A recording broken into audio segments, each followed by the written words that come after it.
Roger Bontemps. Ménage, qu'une étymologie n'a jamais pris sans vers, pense que cette expression vient d'un appelé Roger qui se donnait du bon temps. Cette raison n'est guère savante, mais c'est peut-être la bonne. Il n'est vraiment pas nécessaire que ce Roger appartienne à l'histoire pour que son nom, s'il l'a joyeusement porté, ait servi à désigner une espèce de caractère. Nous disons aussi « tranquille comme Baptiste », et l'on aurait grand tort de se mettre en frais d'érudition pour découvrir le Baptiste qui a donné le premier un grand exemple de silence et de calme.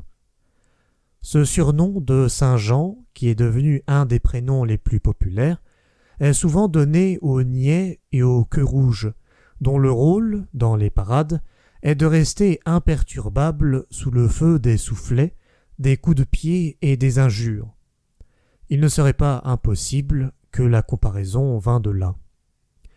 Quant à Roger Bontemps, on lui a trouvé des aïeux. L'abbé Leboeuf signale Roger de Colérie, qui était prêtre, poète, secrétaire de Jean Baillet, évêque d'Auxerre, et qui, d'humeur toujours joyeuse, avait reçu le surnom de Bontemps.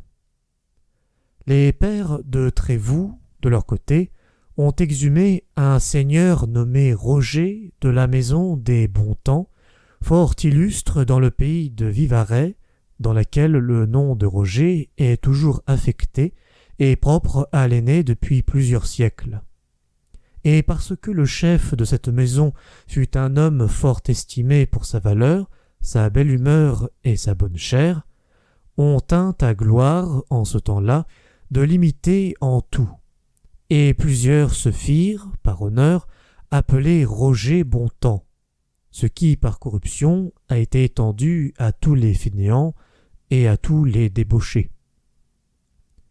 Pour le Duchat et Pasquier, qui dans cette occasion ont laissé en paix les personnes, cette façon de parler est une altération.